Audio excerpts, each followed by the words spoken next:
Then the yearly. पर ये disappointing इसलिए था कि ये जो गेन्स थे वो मेजर वर्ल्ड मार्केट में सबसे कम गेन्स रहे ईयरली बेसिस पे देखें तो। अगर आप यहाँ पे देख सकते हैं तो कॉस्पी जो कि कोरिया का इंडेक्स है वो करीबन 75% बढ़ा। जापान का इंडेक्स 28% बढ़ा। हैंगसेंग यानी हांगकांग का इंडेक्स भी 28%, ताइवान 26%, डेक्स जो जर्मनी का इंडेक्स है वो 23% बढ़ा, सिंगापुर 23%। तो वर्ल्ड के मोस्टली जो मेजर मार्केट्स है उन्होंने हमसे बेहतर परफॉर्म किया कैलेंडर 25 में।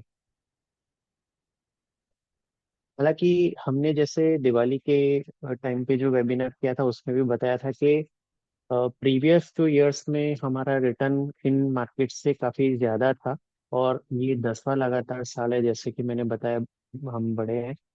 और 2021 में 24% बढ़े थे, 2022 में 4%, 2023 में 20% के गेंस हमने देखे, 24 में 9% के गेंस देखे। तो बाकी सारे वर्ल्ड मार्केट्स में प्रीवियस ईयर्स में इतने बड़े गेंस नहीं देखे गए थे। तो इन अ वे थोड़ा उन्होंने कैचअप रैली दिखाया और हम जो पहले ऑलरेडी अच्छे खासे बढ़ चुके थे तो हमारे वहाँ एक कंसोलिडेशन का फेस देखा गया। रीजंस भी हमने डिस्कस किए थे दिवाली के वेबिनार में कि में बढ़त के बाद जो वैल्यूएशन थे वो भी थोड़े रिच हो गए थे। और उसके बाद जो टैरिफ का मेन फैक्टर रहा, यूएस ने जो वर्ल्ड के मोस्टली सभी कंट्रीज पे टैरिफ लगाए उनमें काफ़ी सारे कंट्रीज के साथ डील उन्होंने की और वहाँ पे टैरिफ रिडक्शन देखा गया। पर हम हमारा एक्सपेक्टेशन था कि सबसे पहले डील इंडिया के साथ होगी पर वो मटेरियलाइज नहीं हुआ। और इनिशियल जो टैरिफ थी उसके ऊपर रशिया से ऑयल इंपोर्ट करने के चलते और 25% टैरिफ लगी। तो ये भी एक रीज़न रहा कैलेंडर 25 में हमारे अंडर परफॉर्मेंस का। और काफ़ी सारा एफआईज का आउटफ्लोज भी हमने देखे ड्यूरिंग द ईयर। तो ये सारे रीज़न रहे कि कैलेंडर 25 में हमारा मार्केट में एक रिलेटिव अंडर परफॉर्मेंस दिखा है। विद इन जो निफ्टी सेक्टरल इंडेक्सेस की बात करें तो यहाँ पे काफ़ी डाइवर्जेंट परफॉर्मेंस देखा गया। जहाँ के एक और PSU bank metal auto indices ने 30%, 29%, 23% के करीबन रिटर्न दिए। Defence, financial services, commodities, bank Nifty, capital market, oil and gas, infra, इन सब में निफ्टी से ज़्यादा रिटर्न देखे गए। और उसी सामने की साइड अगर देखें तो media, realty, IT, consumer durable, tourism, FMCG, health care, इन सब में नेगेटिव रिटर्न्स देखे गए। तो आपको याद होगा कि PSU bank, metal, auto indices, इन सब पे हमारा एक पॉजिटिव व्यू था। इन पे हमने एक स्ट्रॉन्ग बाय रिकमेंडेशंस भी दिए थे। तो इनका परफॉर्मेंस काफ़ी अच्छा रहा। तो भले ही निफ्टी एक मॉडेस्ट उसने रिटर्न दिया, पर अगर आप सही सेक्टर्स में थे तो आपको एक अबोव एवरेज रिटर्न भी मिले। और साथ ही अगर आपने रियलिटी, आईटी, ये इंडाइसेस अवॉइड किए होंगे तो भी आपका पोर्टफोलियो ने बेटर परफॉर्म किया होगा।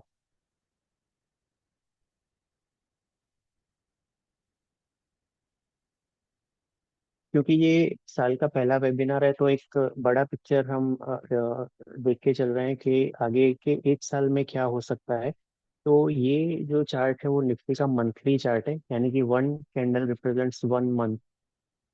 तो लास्ट ईयर यानी कि 2024 के सितंबर में 26,277 का टॉप बना था निफ्टी में। फिर वहां से अप्रैल 2025 में 21,743 का बॉटम बनाया था निफ्टी ने। और ये जो बॉटम बना था 21,743 का, तो अगर आप यहाँ पे देखें तो ये एक ट्रेंड लाइन आ रही है, मेजर बॉटम्स को कनेक्ट करते हैं। ये वो बॉटम्स हैं जो जून 2022 और मार्च 2023 में बने थे। तो तकरीबन उसी ट्रेंड लाइन पे निफ्टी ने अप्रैल 2025 में सपोर्ट लिया। और वहाँ से फिर रिबाउंड होके रिसेंटली हमने नया हाई बनते हुए देखा। लास्ट ईयर का 24 में जो हाई बना था उसको रिसेंटली निफ्टी ने क्रॉस किया। तो ओवरऑल अगर आप सेटअप देखें तो एक चैनल फॉर्मेशन में निफ्टी ट्रेड कर रहा है।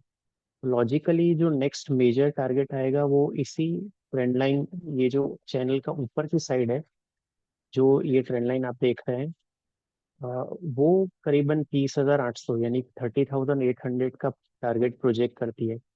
तो एक बुल केस सिनेरियो ये बन रहा है कि बुलिश केस में निफ्टी 30,800 तक नेक्स्ट ईयर एंड हाफ में जा सकता है। और वहीं ऑन द लोअर साइड ये जो सपोर्ट वाली लाइन है वो कहीं ना कहीं 24,337 का जो बॉटम हमने पिछले कुछ महीनों में बनता हुआ देखा है, तो वहां पे अभी ये राइजिंग ट्रेंड लाइन आ गई है। तो एक लॉन्गर टर्म पर्सपेक्टिव से 24,337 एक मेजर सपोर्ट का काम करेगा। जब तक ये ब्रेक नहीं होता तब तक overall bull case scenario intact रहेगा, और ऑन द हायर साइड 30,800 के आसपास की मेजर टारगेट बन सकते हैं।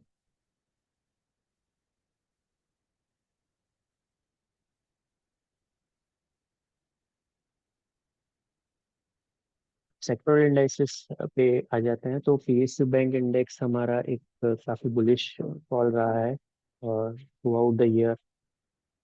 यहाँ पे हमने एक संवत ने भी इसको मेंशन किया था। और पीएसयू बैंक इंडेक्स पे बुलिश व्यू को प्ले करने के लिए हमने पीएसयू बैंक 20 रेकमेंड किया था संवत रिपोर्ट में, 8430 पे, 101 और 105 के टारगेट के लिए।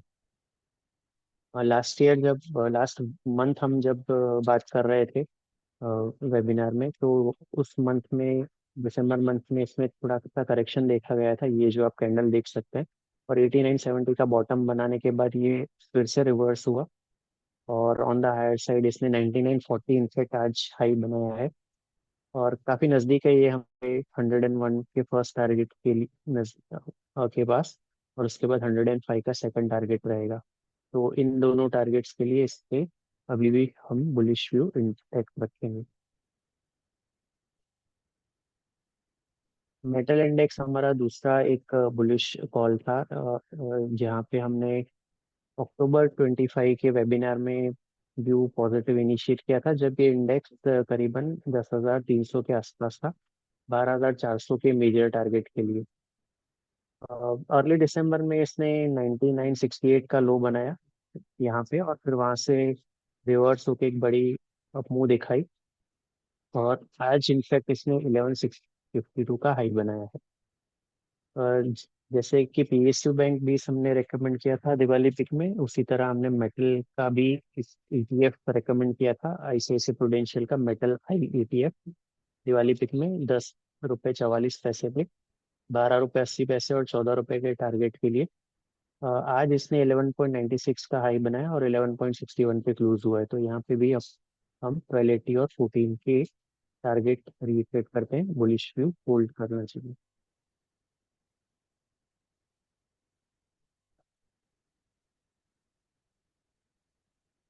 एक ऑयल एंड गैस इंडेक्स पे भी हमने पॉजिटिव व्यू लिया है, हालांकि इसमें कुछ ज्यादा वहां से बढ़त नहीं देखी है। 12,000 के आसपास हमने पॉजिटिव व्यू इनिशिएट किया था 13,607 के टारगेट के लिए।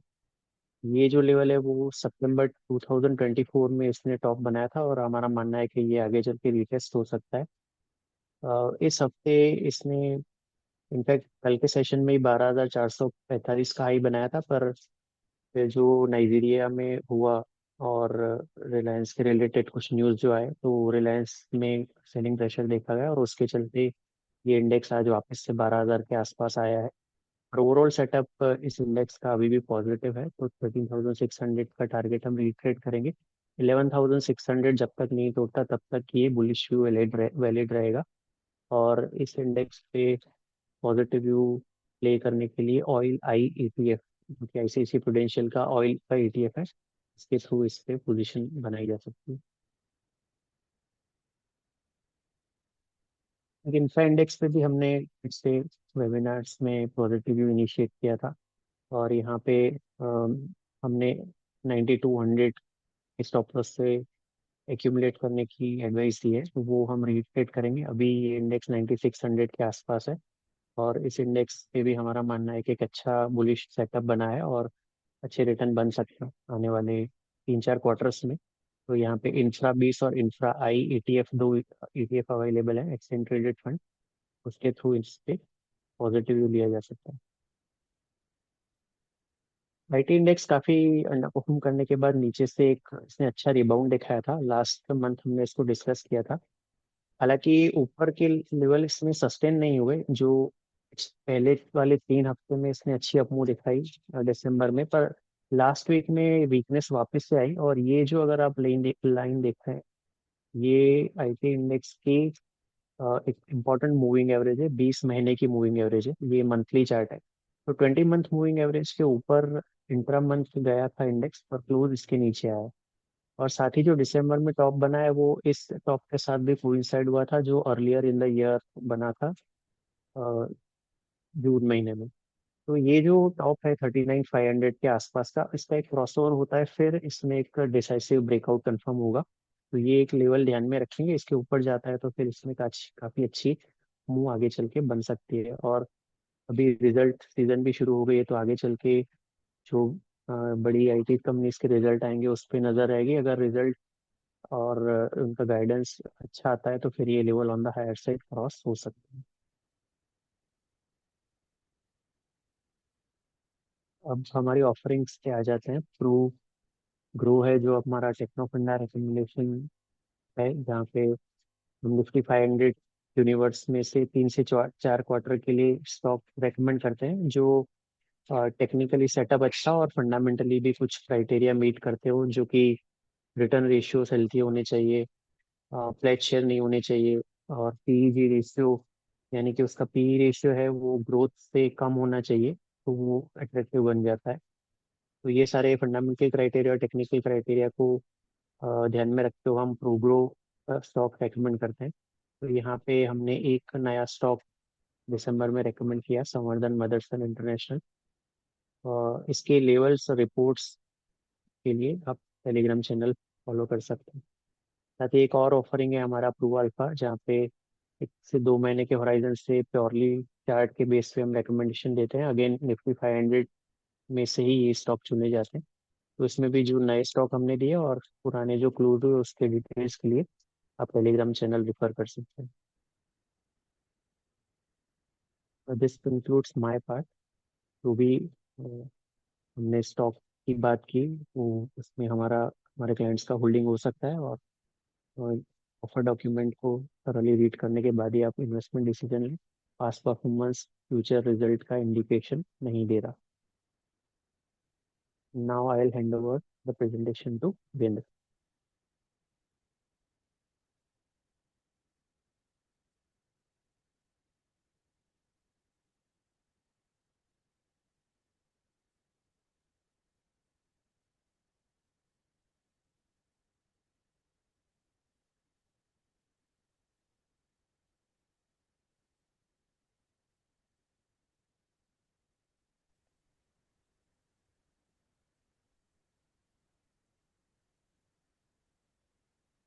Thank you, Pradeep bhai.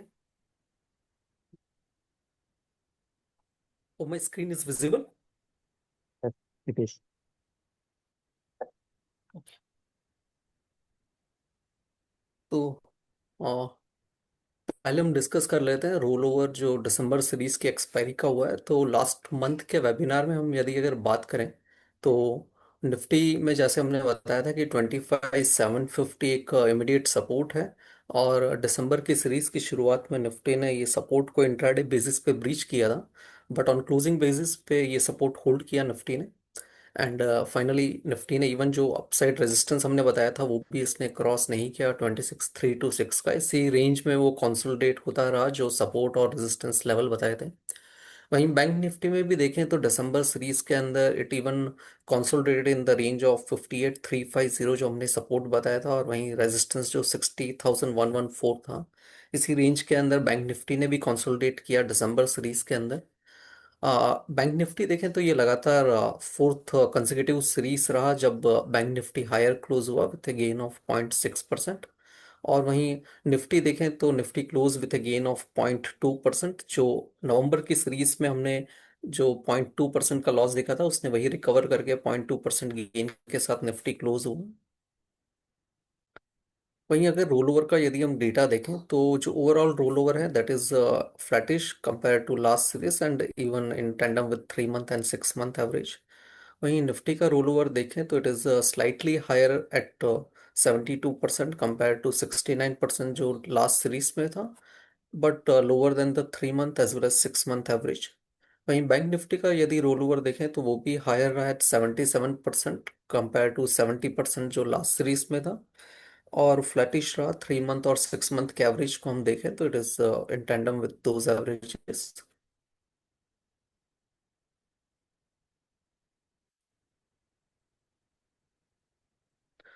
वहीं हम जनवरी सीरीज की देखें शुरुआत में तो निफ्टी का जो फ्यूचर का ओआई है जो है वो it is higher by 3% almost compare to last series and it screen open started change with नहीं हुआ है। स्क्रीन चेंज नहीं हुआ है। जस्ट नहीं हो रहा, जस्ट वन मेरा।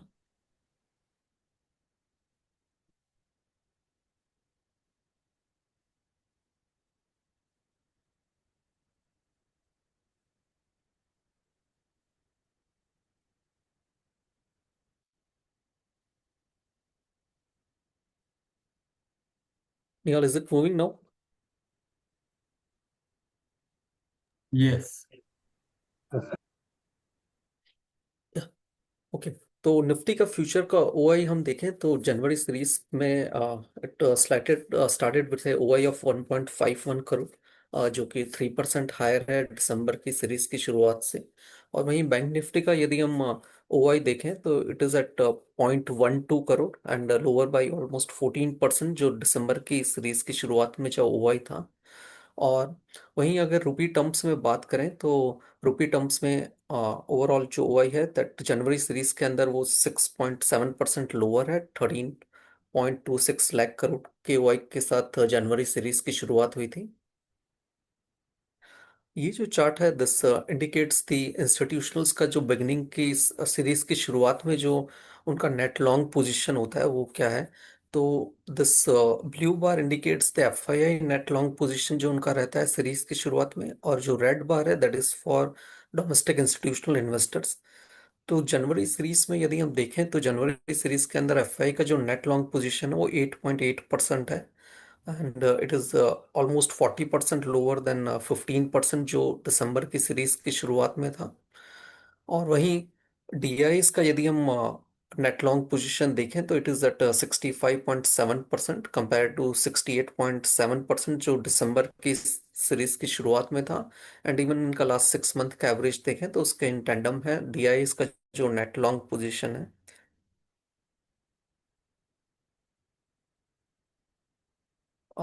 दिस चार्ट इंडिकेट्स कि जो निफ्टी का ओपन इंटरेस्ट डिस्ट्रीब्यूशन है फॉर जनवरी सीरीज के अंदर। तो जनवरी सीरीज के अंदर हम जो मंथ एंड सीरीज है 27 जनवरी को, उसके अंदर हाईएस्ट ओआई है वो कॉल ऑप्शन में 27,000 की स्ट्राइक प्राइस पे है। 1000 की स्ट्राइक प्राइस पे है।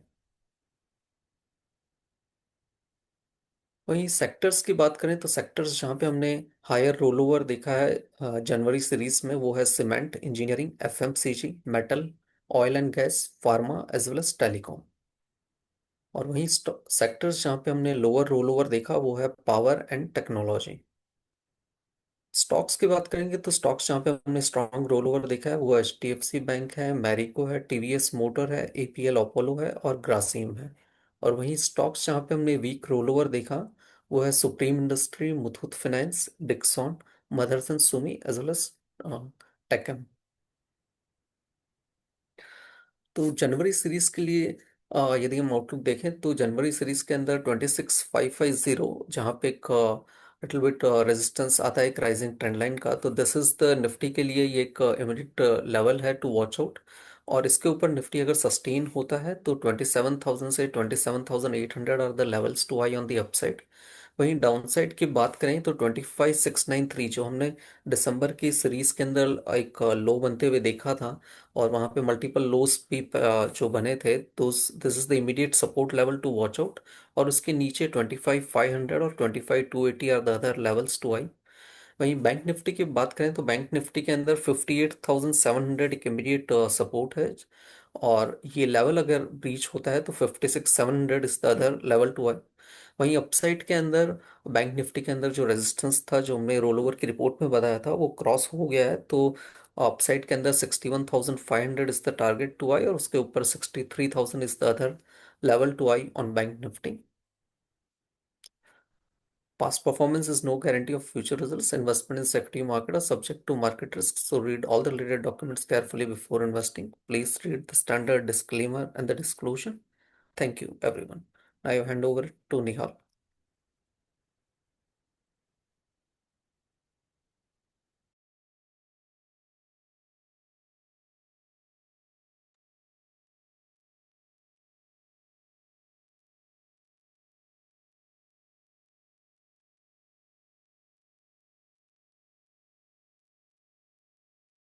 You thank you Virendra sir. तो सबसे पहले बात करेंगे हम इंडेक्स रिटर्न्स की, हमारे मार्केट ने कैसे परफॉर्म किया against the other markets, and हमारे अंदर में भी मतलब निफ्टी ने मिड कैप स्मॉल कैप कैसा परफॉर्मेंस रहा है। तो सबसे पहले बात करें निफ्टी की, तो Nifty is up 0.8% in this month, and mid cap और स्मॉल कैप को अंडर परफॉर्म किया है निफ्टी ने।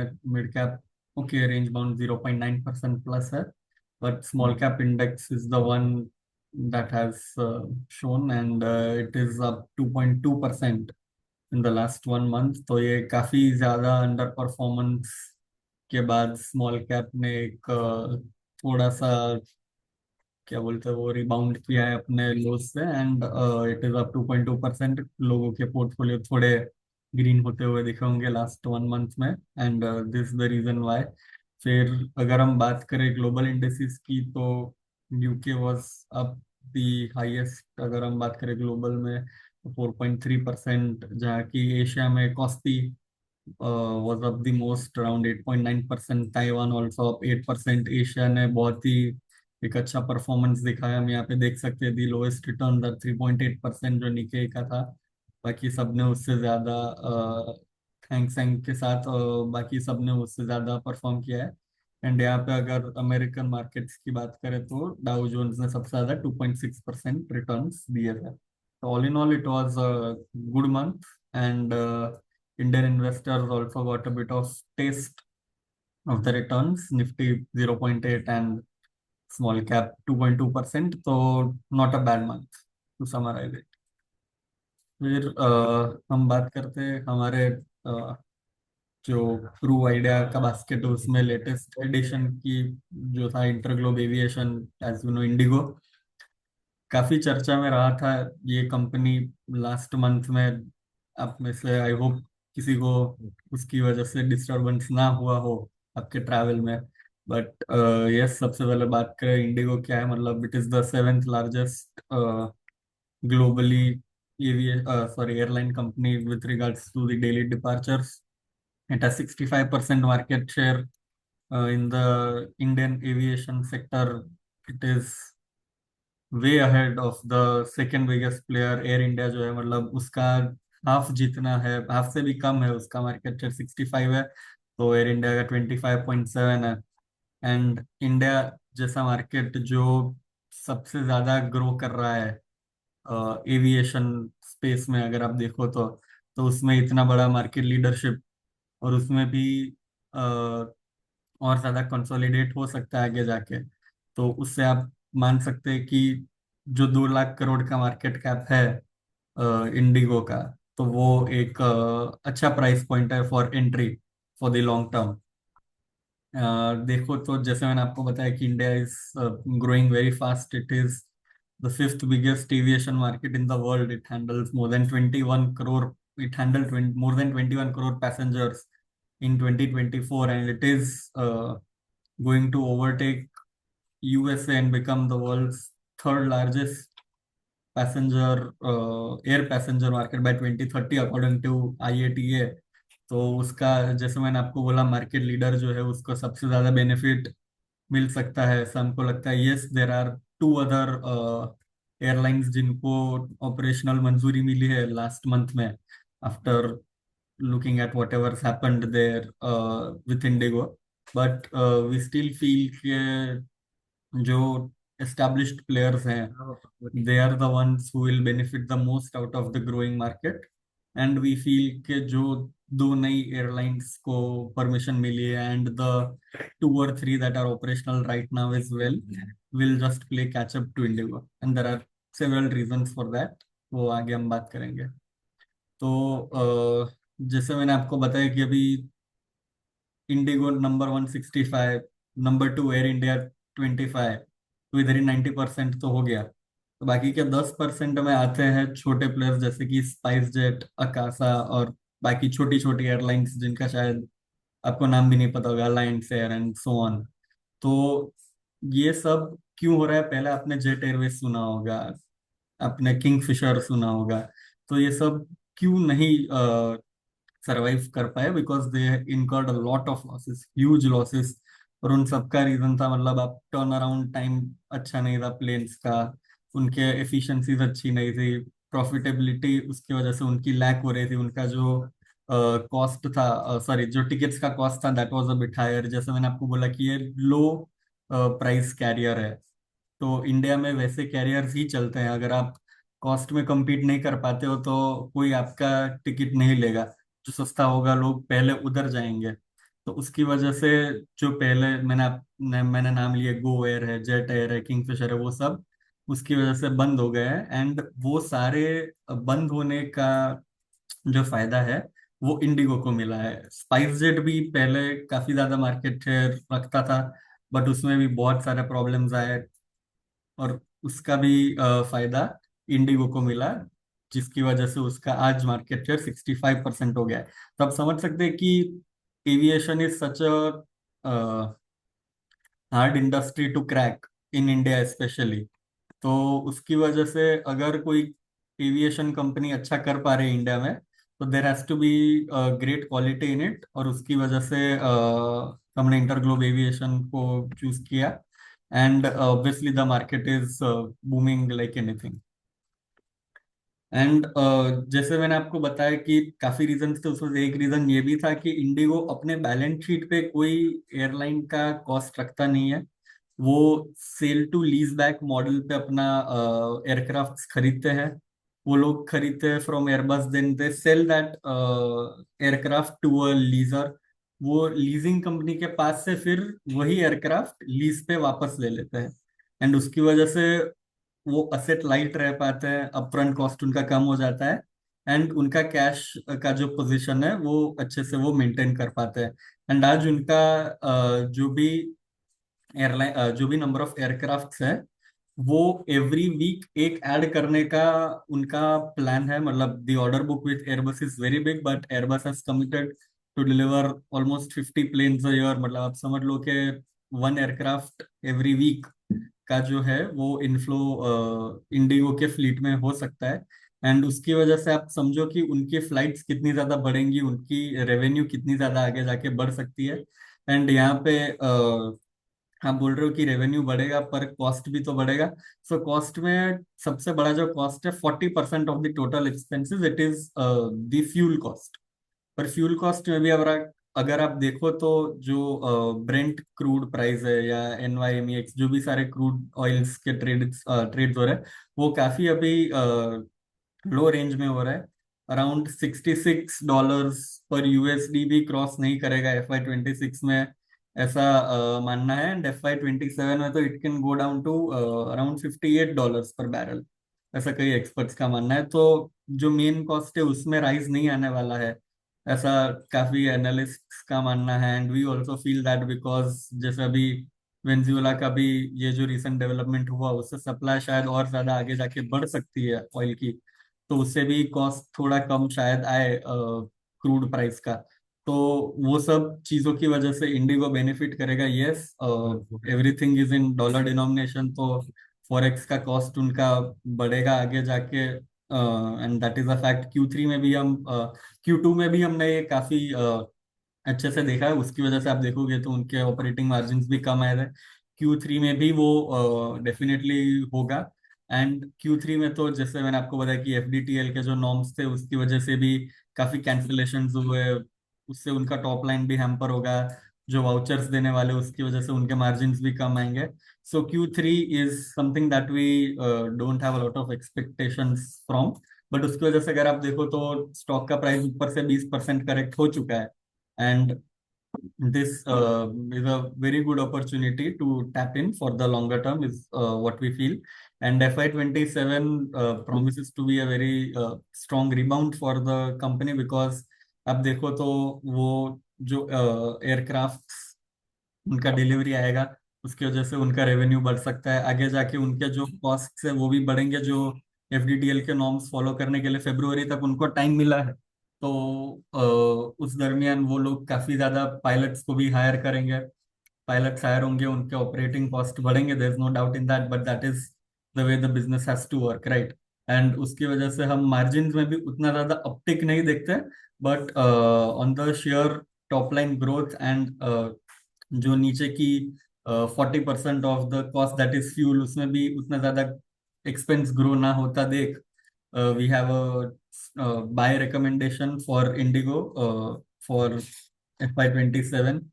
हम मानते हैं कि उनका ईपीएस 245 to 246 जैसा होगा for FY 2027, and 25 times multiple देते we come to a target price of ₹6141 पर शेयर। तो ये बात थी इंडिगो की। And please read the disclaimer carefully. And अभी हम अगर बात करें तो हमारा स्टॉक पल्स रिपोर्ट की, क्योंकि काफी हमको क्वेरीज आती रहती है, तो if we go back to it, and मैं अगर आपको शॉर्ट में वापस समझाने की ट्राई करूँ, फाइव जो हमारे 5 पैरामीटर्स है, जो हम 5 सिग्नल मॉडल के जो पांचों पांच सिग्नल है, वो आपको शॉर्ट में अगर मैं समझाने की ट्राई करूँ, तो सबसे पहला parameter is profit growth. Very simple to understand to many of you कि आपने लास्ट ईयर ₹100 का प्रॉफिट किया आपकी कंपनी ने, इस साल आपने 110 का किया या 120 का किया, आपका प्रॉफिट 10% या 20% बड़ा होगा। तो जितना प्रॉफिट ग्रोथ हायर, उतने मार्क्स उनको बेटर मिलेंगे। एंड अगर आप प्रॉफिट ग्रोथ नहीं कर पाते हो तो आपको नेगेटिव मार्क्स मिलते हैं। तो if your profit growth is more than let's say 15-20%, तो आपको अच्छे मार्क्स मिलेंगे, you will get the maximum marks. But if it is less than 5%, तो आपको नेगेटिव मार्क्स मिल सकते हैं। Then will come to ROE. जैसे आरओई आप सब समझते, you all have limited capital, so do companies. तो जैसे आपको आपका कैपिटल वाइजली इन्वेस्ट करना है टू जनरेट रिटर्न्स, वैसे ही कंपनीज को भी अपना कैपिटल वाइजली डिप्लॉय करना पड़ता है to generate good amount of returns. तो जैसे इधर आप एग्जांपल देख सकते हैं कि कंपनी ए को 1,000 करोड़ के कैपिटल में 200 करोड़ का प्रॉफिट बनता है, तो उसका आरओई 20% है। That is pretty impressive. अगर आप आपके इन्वेस्टमेंट्स में 20% रिटर्न जनरेट कर पाते हैं, you all will be very happy.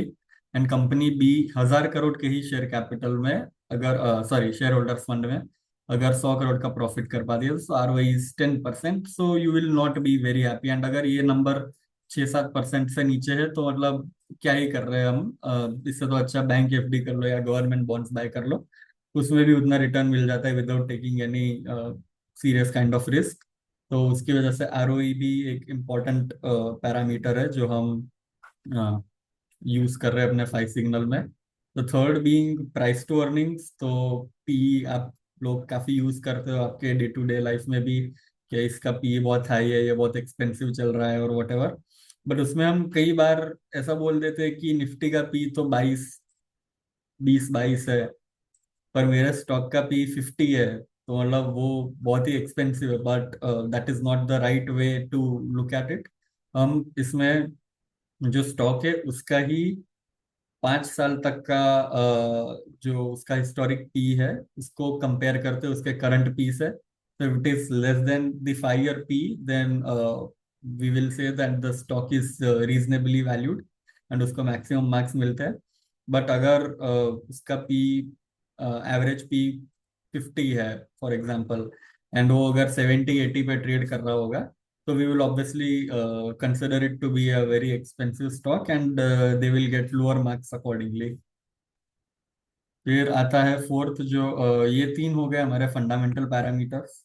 And बाकी के 2 जो है वो थोड़े मोमेंटम पैरामीटर्स, आप टेक्निकल नहीं बोल सकते, दे आर मोमेंटम पैरामीटर्स। तो the first one being outperformance to Nifty 500। तो इसमें डेली रोलिंग 1 ईयर रिटर्न पे, तो जैसे मान लीजिए आज 6 जनवरी हुआ, तो 6 जनवरी 2026 वर्सेस 6 जनवरी 2025 में अगर मान लीजिए आपके स्टॉक ने 10% रिटर्न दिया है और निफ्टी 500 ने 5% रिटर्न दिया है, तो आपके स्टॉक ने निफ्टी 500 को आउट परफॉर्म किया है आज के दिन को। तो आपको उधर एक प्लस मार्क मिल जाएगा। एंड वैसे ही हम एक साल पीछे तक जाते हैं। सो जैसे आज 6 जैन वर्सेस 6 जैन 2025, कल का था 5 जैन 2026 वर्सेस 5 जैन 2025। वैसे करके हम 7 जैन 2025 तक जाते हैं, उसको कंपेयर करते हैं 7 जैन 2024 से के शेयर प्राइस से। तो वैसे हमारे पास अराउंड 250 डेटा पॉइंट्स मिल जाते हैं। तो उन 250 डेटा पॉइंट्स में से अगर 126 प्लस मार्क्स मिला आपको, जैसे मैंने आपको बताया, तो हम उसको एक पॉजिटिव मोमेंटम में स्टॉक है वैसा मानेंगे, एंड उसको मैक्सिमम मार्क्स मिलेगा। बट अगर वो 124 टाइम्स भी पॉजिटिव मार्क्स लाता है, 126 आर नेगेटिव, हम उसको नेगेटिव मार्क्स देंगे कि the stock is not showing strong momentum compare to the benchmark that is Nifty 500। तो वो था outperformance. Then the last one being stock volatility. तो स्टॉक वॉलेटिलिटी में जैसे मैंने आपको बताया कि हमारे पास पूरा डेटा आ गया कि लास्ट 1 ईयर में रोलिंग बेसिस पे कितना रिटर्न्स जनरेट कर पाए हैं स्टॉक्स और द इंडेक्स इटसेल्फ। तो दोनों का हम स्टैंडर्ड डेविएशन निकालते हैं। तो स्टैंडर्ड डेविएशन से हमको पता चलता है कि वॉलेटाइल कितना है आपका जो इंडेक्स है एंड आपका जो स्टॉक है। So if the return volatility is lower than that of if the stock's return volatility is lower than that of index, और हम इंडेक्स पे एक 5% का बफर भी देते हैं कि अगर मान लीजिए इंडेक्स का वॉलेटिलिटी रिटर्न का इज 10%, तो हम 10.5% तक का अगर आपका स्टॉक में रिटर्न्स का वॉलेटिलिटी रहता है तो हम उसको पॉजिटिव मार्क्स देते हैं। But if the volatility of return is still higher तो हम उसको नेगेटिव मार्क्स देते हैं। तो जैसे ये पांचों पांच इंडेक्सेस हो गए, सॉरी सिग्नल्स हो गए, उन सबको हमने इक्वल वेटेज दिया है। The maximum marks that they can get is +2 in every index and in every signal, and negative में ज्यादा से ज्यादा -1। तो आप समझिए कि आपके स्टॉक को मैक्सिमम मार्क्स +10 मिल सकते हैं और मिनिमम मार्क्स -5 मिल सकते हैं। तो उस हिसाब से हमारा ये जो फ्रेमवर्क है वो तैयार किया है। And there are certain instances जहाँ पे नो व्यू आता है। तो नो व्यू कब आता है? जब कंपनीज उनका डिस्क्लोजर्स जो है वो फुली कंप्लाई नहीं कर पाते। वो ज्यादातर छोटी कंपनीज को होता है, मतलब 25-30 करोड़ उनका मार्केट कैप हो और काफी छोटी कंपनीज हो, तो उनमें हो सकता है ये। एंड दूसरा है कि जैसे मैंने आपको बताया कि we will compare for outperformance the stock price of for sorry 7th January 2025 to 7th January 2024, वो जो लास्ट डेटा पॉइंट है वो लाने के लिए। पर अगर वो स्टॉक 7 जनवरी 2024 के बाद लिस्ट हुआ है तो वो हमारा एक रिस्ट्रिक्शन आ जाता है वॉलेटिलिटी कैलकुलेट करने में और आउट परफॉर्मेंस कैलकुलेट करने में। तो we need trading data of minimum 2 years to get a view of the stock. तो वो एक रीजन हो सकता है नो व्यू का। And there is a compliance issue के जिसकी वजह से हम प्रूडेंट को भी व्यू दे नहीं सकते हमारा। तो आप शायद अगर अपना रिपोर्ट बनाओ उसमें प्रूडेंट में नो व्यू आए तो it is because of the third reason due to compliance restrictions we can't give a view on our stock. तो यहाँ पे आप देख सकते हैं कि काफी ये इक्यू है उसको सेल आया है। फिर जैगल है जो हमने इनिशिएट किया भी था उस पे होल्ड आ रहा है।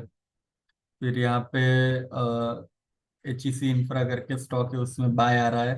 तो वैसे ही एक अदानी टोटल गैस है उसमें रिड्यूस आ रहा है। तो हमारे जो 4 रेटिंग्स है, बाय, होल्ड, रिड्यूस, सेल, वो अलग अलग स्टॉक्स पे अलग अलग व्यू हमारा आता रहता है। And this view can change on daily basis as well.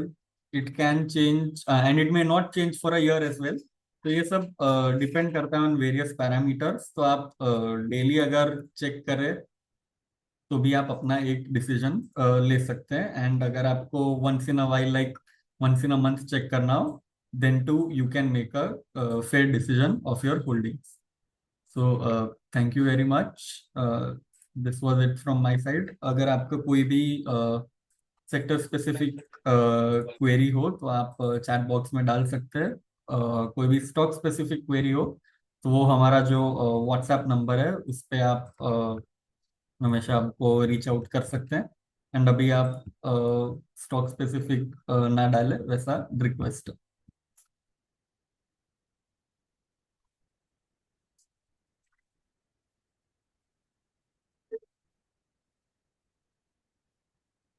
ये निहाल, मेरा कुछ इनपुट है। मैं उम्मीद करता हूँ कि जो क्लाइंट्स और टीम हमारे साथ है, जस्ट मैं इनपुट में देना चाहूँगा कि जैसे होता क्या है कि हम लोग मोस्टली जब ट्रेडिंग पॉइंट ऑफ व्यू से जो ऑब्जर्व करते हैं, ये देखा गया है, चाहे वो आरएम हो, चाहे क्लाइंट हो, चाहे पार्टनर हो, हम लोग नॉर्मली क्या करते हैं कि कहीं से हमें कोई खबर आती है या कोई भी हमें मोमेंटम लगता है स्टॉक में, तो नॉर्मली हम लोग वो स्टॉक में पोजीशन बनाते हैं। ये लेकिन मैं टीम से भी बार बार बोलता हूँ, क्लाइंट्स और पार्टनर्स जो भी हमारे जितने भी लोग हैं, आज जस्ट एक व्यू है मेरा। अगर आप रिसर्च बेस्ड स्टॉक में काम कर रहे हैं, चाहे वो टेक्निकल रिसर्च का स्टॉक हो, चाहे आपका फंडामेंटल रिसर्च का स्टॉक हो, अगर आप उस स्टॉक में अगर पोजीशन लेते हैं तो आप देखिएगा, अगर आप स्टॉप लॉस नहीं भी रखते हैं ना, उस केस में अगर किसी कारण से आपने स्टॉप लॉस, क्योंकि एक ट्रेडर के लिए बहुत मुश्किल होता है स्टॉप लॉस रखना, वो स्टॉक उसके बाद जो गिरता है ना, उसके बाद आप देखिएगा उसमें ज्यादा टाइम नहीं लगता है फिर से रिबाउंड होने में। ये ऑब्जर्वेशन मेरे ख्याल से टीम, पार्टनर और सबने किया होगा, मैंने खास करके इसमें किया है कि जो रिसर्च से स्टॉक जाता है, जैसे टेक्निकल स्टॉक की मैं अगर बात करूं, स्टॉप लॉस मस्ट है, उसमें स्टॉप लॉस रखना ही चाहिए, लेकिन नॉर्मली स्टॉप लॉस क्लाइंट से मेंटेन मैनेज नहीं होता है। उस केस में अगर आप फंस गए, उस केस में मान लीजिए स्टॉक गिरा, तो सबसे पहले आप देखिएगा वो स्टॉक बहुत ज्यादा गिरता नहीं है। ये एक ऑब्जर्वेशन जनरली मैंने खुद भी देखा है। दूसरा चीज, अगर वो स्टॉक गिर भी जाता है ना, उसका भाव आने में बहुत टाइम नहीं लगता है। और हर बार क्या होता है, अभी जैसे मान लिया बाजार फिर से टॉप बना दिया, अभी जो मार्केट में एक ही चीज चल रहा है सबके साथ, जो प्रॉब्लम है कि सर बाजार तो टॉप में है लेकिन मेरा स्टॉक बहुत गिरा हुआ है। उसका रीजन और उसका ऑब्जर्वेशन ये है, क्योंकि हम भी 15-20 साल से ज्यादा इंडस्ट्री में काम किए हैं। हर बार जो तेजी आती है ना, हर तेजी में नया सेक्टर निकल के आता है। जैसे प्रदीप भाई ने बोला कि हमने मेटल बोला, हमने ऑयल एंड गैस की बात की, हम काफी स्टॉक रिकमेंड करते हैं। अब होता क्या है, एज अ क्लाइंट, जब मैं एज अ क्लाइंट देखता हूँ, तो ये देखा गया है कि क्लाइंट अपना अगर 100 रुपया का एक्सपोजर है, तो वो 100 रुपया का एक्सपोजर पता चलेगा जो सेक्टर में तेजी है उसी में पूरा पैसा लगा देता है। और उसमें भी वही वो 100 रुपया जो उसको लगाना है, वही एक या दो स्टॉक में ही लगा देता है। अब वो सेक्टर जो है ना, वो तेजी का एक तरह से कहीं ना कहीं साइकिल खत्म कर रहा है। क्योंकि तेजी आ चुकी है, आज मान लो कॉपर की हम लोग बात करें, चांदी की बात करें, हम लोग चाहे जिंक की बात करें, वो कहीं ना कहीं तेजी खत्म करने के बाद वो धीरे धीरे साइकिल नीचे आने वाला है। हर बार की तेजी में नॉर्मली सब इन्वेस्टर के साथ, ट्रेडर के साथ यही होता है। और फिर हमें क्या लगता है कि सर हमारा पोर्टफोलियो तो बहुत डाउन हो गया है, क्योंकि आप कहीं ना कहीं उस टॉप में अपना पैसा लगाए हैं, उस स्टॉक में आप पैसा लगाए हैं जिसकी वो तेजी वहां पे खत्म होने वाली है।